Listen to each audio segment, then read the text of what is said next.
I am part, my thinking has been, obviously, one, it's me, my thinking, but my understanding of Islam rests within the school of Medina. Now people say, yeah, but you're too liberal, you're too kind of modern. Modern is my own day and age, but they say you're thinking. So I thought, look, let me run you through some things to show you an understanding. Let's take a look at Imam Malik. Yeah. Now this is the Maliki school, the school of Medina. Now I'm going to run you through some kind of thinking. Then you tell me, how different am I? Really, apart from the fact I'm in a different day and age. See, Imam Malik, beginning with, like, let's say the hadith of the dogs, and when it comes to lick the bowl, rejects this hadith. Said it didn't make sense. There's a hadith in the Muwatta of when two people transact, that they still have a choice. Imam Malik rejected the hadith because it could compromise certain values. Because if you've bought a purchase, now if you're still there, the person could change his mind, take it back, sell it to somebody else for a better price. So the hadith is in the Muwatta. Imam Malik rejected it. Imam Malik himself said, taking a hadith one-on-one, Khabru Ahad, will snatch the deen from in front of you. Imam Malik said that. Okay. Imam Malik, when he was speaking about currency in his time, he said, if they start dealing in leather, that will become currency. Imam Malik saying this.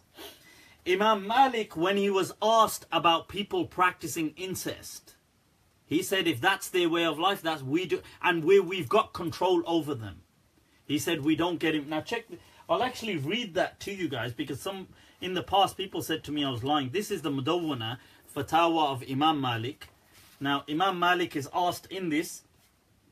They say, أرأيت أهل الذمة إذا كانوا يستحلون في دينهم نكاح الأمهات والأخوات وبنات الأخ أيخليهم وذلك. So the person, Ibn al-Qasim says, I asked him, the people of Dhimma. He doesn't say Majus. He says the Dhimma, the non-Muslims living in our midst, under Islamic rule. He says, if they think it's fine in deen, and remember, deen means also their way of life, that they can marry their mothers and sisters and nieces, do we leave them and doing things like that? He said, قَالَ أَرَىٰ أَنَّهُ لَا يُعْرَضُ لَهُمْ فِي دِينِهِمْ. He said, we do not engage them in their way of life. وَهُمْ عَلَى مَا أُوهِدُوا عَلَيْهِ فَلَا يُمْنَعُونَ مِنْ ذَلِكَ. They have their kind of covenant. We do not prevent them from committing incest even. We do not prevent them, Imam Malik said. He said, إِذَا كَانَ ذَلِكَ مِمَّا يَسْتَحِلُّونَهُ فِي دِينِهِمْ. If that is something they see as permitted in their way of life. And then he says, and I learnt this from Rabi'atul Ra'i's teacher, who used to say that Allah has taught us to be more tolerant of greater theological issues, the fact that that they worship other gods and things like this. So, to tolerate incest, homosexuality I think is much less than things like that, but incest, which in most communities is a taboo, right? Imam Malik said, we do not prevent them. Where we have force to prevent them, we do not prevent them. Right? Imam Malik, when he was asked about going in a bathroom, in his time, by bathroom I mean toilet, can you do dhikr in a toilet? Can you mention Allah's name? Said, yeah, you can mention Allah's name. Right? Now, wow, like people were kind of shocked. Imam Malik was asked, what if you've got a ring on and the ring has, and I actually disagree with this personally, this ruling, but it has Allah written on it. Do you have to remove it when going to the toilet because you're going to be washing yourself and stuff? Imam Malik said no. Imam Malik was asked, when you're doing wudu and you've got a ring on, do you have to remove the ring? He said no. They said, what if it's tight? Like water doesn't even get underneath. He said no. It's Imam Malik, people. Imam Malik himself, right, when he was asked about things like, in his day and age, right, a Muslim could offer safety to all to any non-Muslim. A man could do this. Most scholars accept this. They call it giving dhimma, giving aman. Imam Malik said a woman can do it as well, a boy could do it, and a girl can do it. Scholars said that nobody before Imam Malik was being that open, extending this. Imam Malik did it. The hadith said that, oh, you sacrifice, if a boy is born, you sacrifice 2 sheep. If a girl is born, you sacrifice 1 sheep. Imam Malik rejected it. He said, no, there's no difference between a boy and a girl. You sacrifice 1 sheep for either. Imam Malik did this, right? Imam Malik himself, he became fed up in his riwayah, he became fed up of people. People say, oh, look, the way you do things and stuff like this is not religious. 25 years of his final part of his life, he didn't attend the masjid. He didn't used to go to the masjid to pray. Right? But he's Imam Malik at the end of the day. Right? Now, and I know Imam Malik said, based on maslahah, welfare, if you, and I don't agree with this ruling, but he said, oh, if you caught somebody that was a suspect and you knew that this person was responsible, he said that he felt it was permissible to beat that person to investigate, beat him up. You think, because he said the day and age was like this, so you got to change with the day and age. I disagree with that ruling, obviously, but I'm just saying, look, Imam Malik, okay. Imam Malik, the famous, you know, people say, oh, you say all these things permissible about sexual stuff and everything.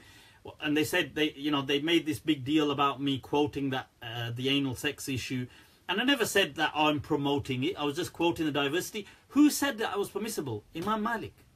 Imam Malik actually said that there's nothing haram about it. In his transmission, people said, oh, the Utbiyah is unreliable. Really? That's why Ibn Rushd, the great legend, does a commentary on it in 22 volumes today. He said it took him 20 to 30 years to do a commentary. Why would he do a commentary on a book that is unacceptable? And many other people said it was one of the most authentic, one of the most relied upon texts. This is Imam Malik's thinking. This thing about people said, oh, you know, these kind of issues. Now that's a misquote from Imam Malik. One of the great Malikis, Ibn Sha'ban, early Malikis, one of his books, the Az-Zahi and his Mukhtasar Ma Laysa fil Mukhtasar, are considered from the Ummahat of the Madhab, the great books of the Madhab. Now, early on, he's like from the students of Malik.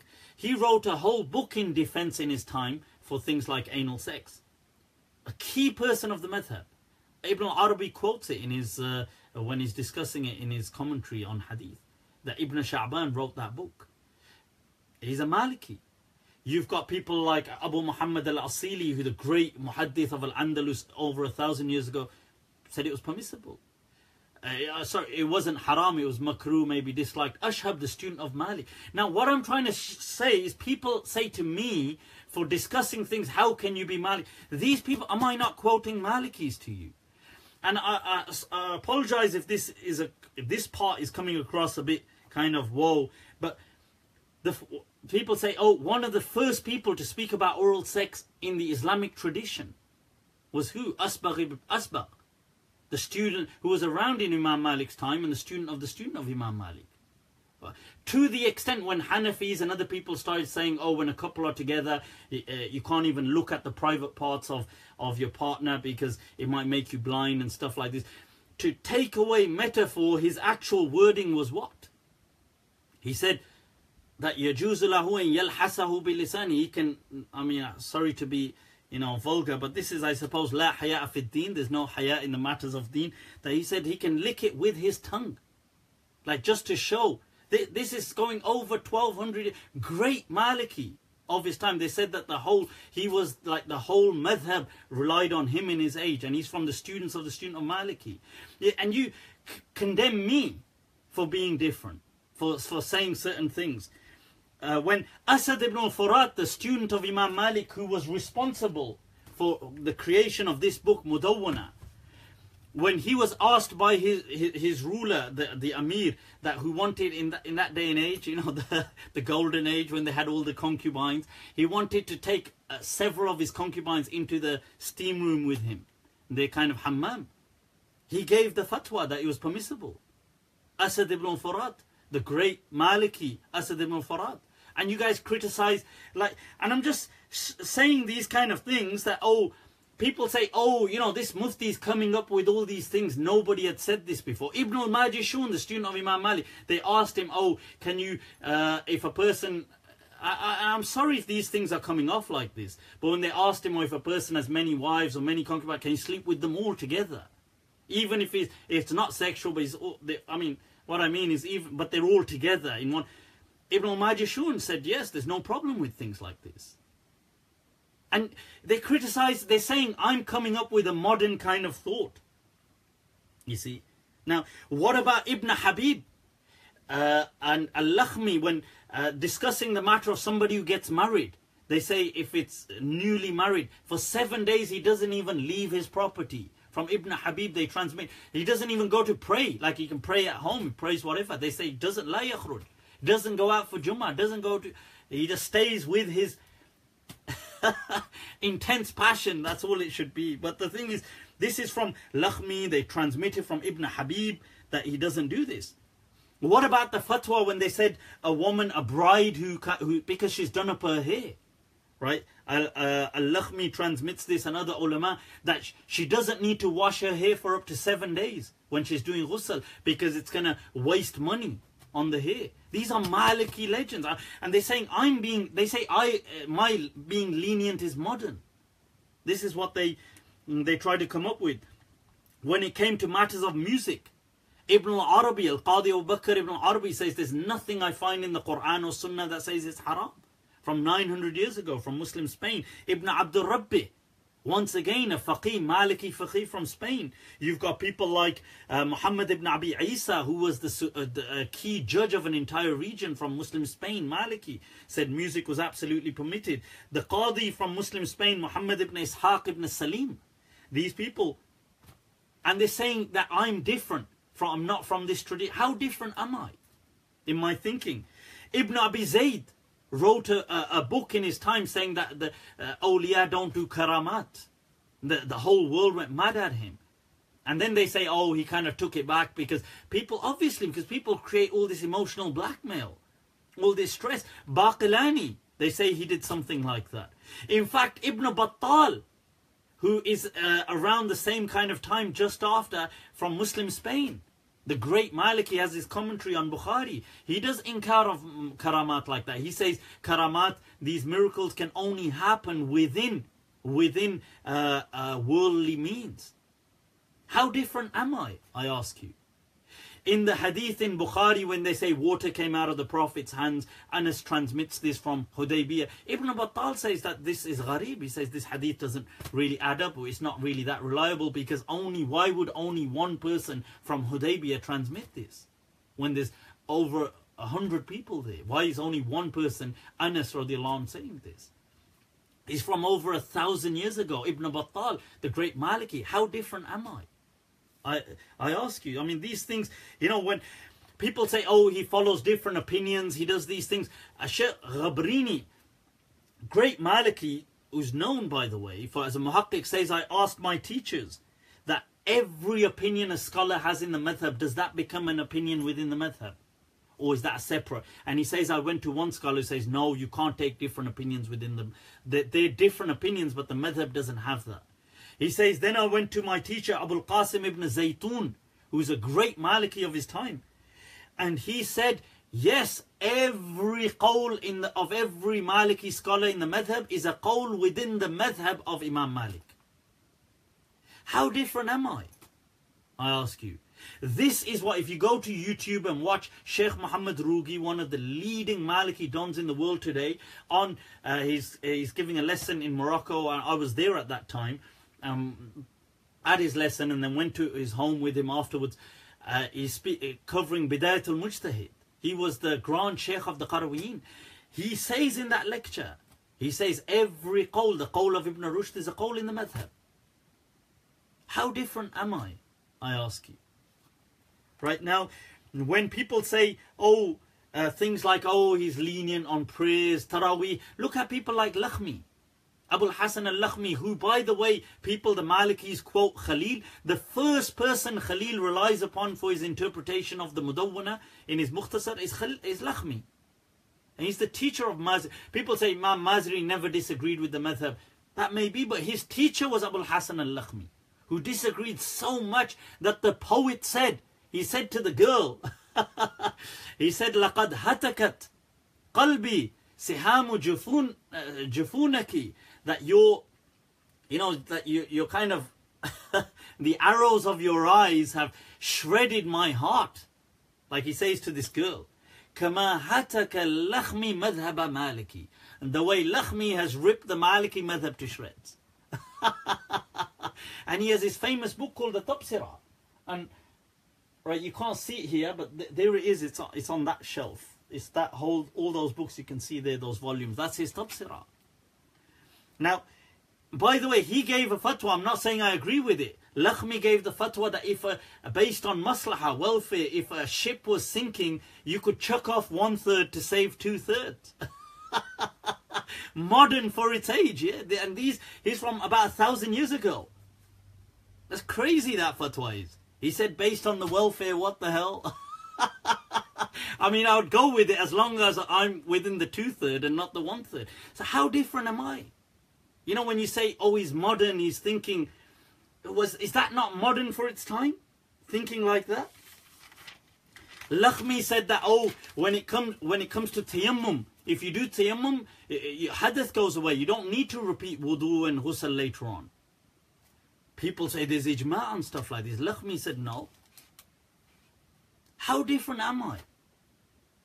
Like I ask you, like, you know, you say, oh, these things. When it came to Abul Qasim al-Burzuli, he said that the hudud, the cutting of the hand, the stoning, all this should change in his day and age. He was like 600 years ago. He said it should change to financial penalties. He was thinking in time, modern for his day and age. How different am I? How liberal am I then, if you want to use the word liberal? Ibn Ardun al-Kabir, who comes after him, a few generations after him, he says women should now inherit, like the wife should inherit 50% of everything before you split. So I ask you, how different is my thinking? You know, you're saying I'm not part of. Ibn Rushd, the great philosopher, he said that the greatest thing that Allah has given humans is aql, is reason. The greatest thing they've given. And he said Allah in his book Fasl al-Maqal would never give insan aql and then give him a sharia that goes against the aql. That's the words of Ibn Rushd. So, how different am I? He criticized the Ash'aris on several points in this creed that they had on certain things. He said, this doesn't make sense, this doesn't make sense. How different am I?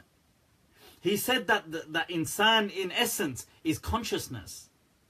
He said that he feels that the consciousness was the main thing and everything. How different? I mean, how am I so modern and so different? This was Ibn Rushd, the great, who wrote the Bidayat al-Mujtahid. You know, you got people like Ibn Arabi, Qadi Abu Bakr Ibn Arabi, who in his time said that the Christians in Europe used to just wring the neck of chickens. He said that it was halal to eat. And today, all these people that base their fatwa on Ibn Arabi, the Maliki, he said that because the Christians see it as okay in their deen, so it should be okay in my deen. So my way of thinking, how is it so different? That is he not thinking modern for his age? Saying, well, the Christians do that today, so what the hell? You know, so it should be okay. Now, I'm not trying to say whether I agree with all these things or disagree, but the fact that they're being relevant with their age.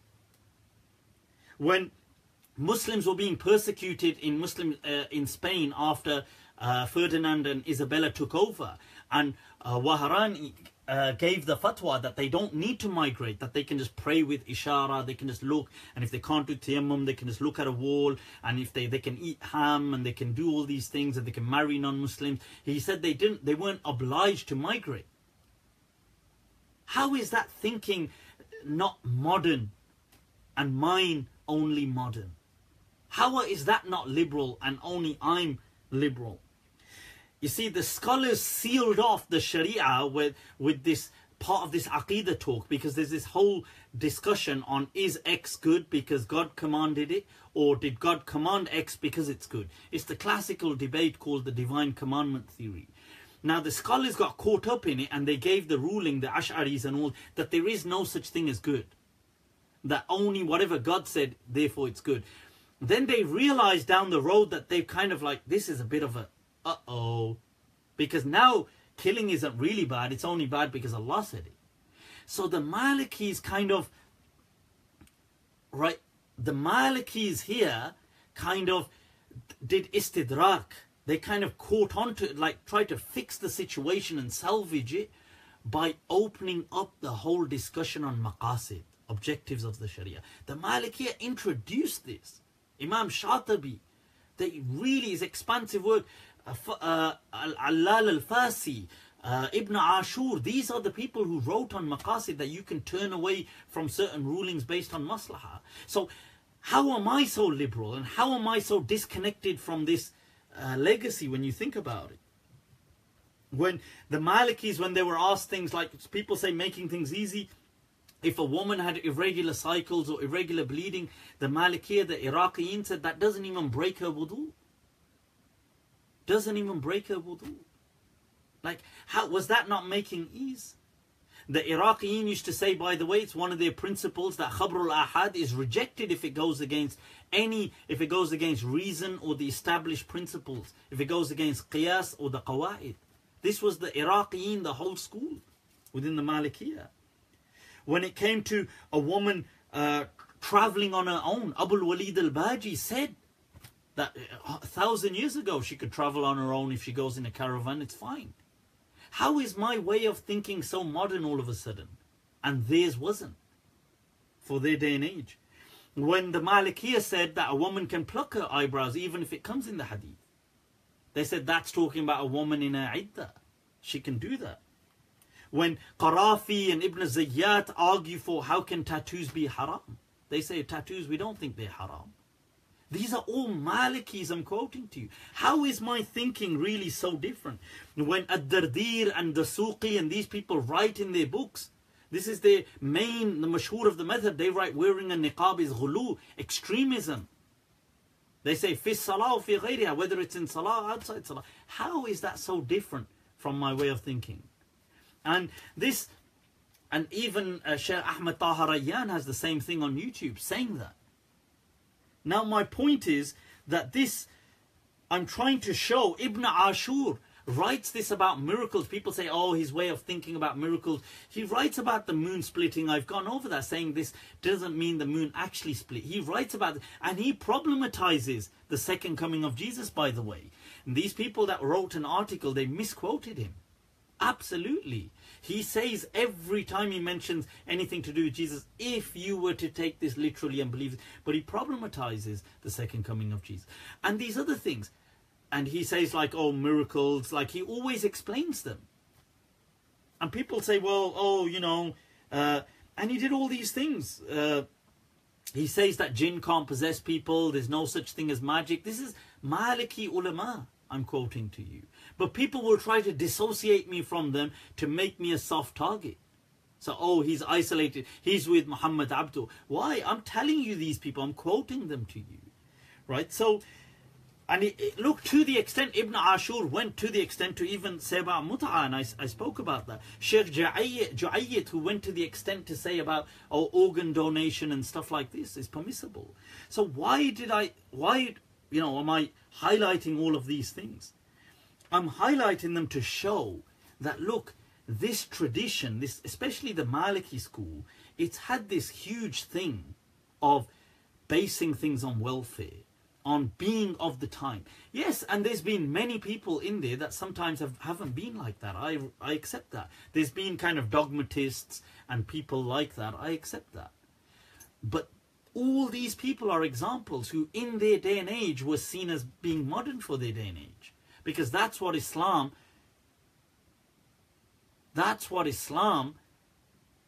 teaches us.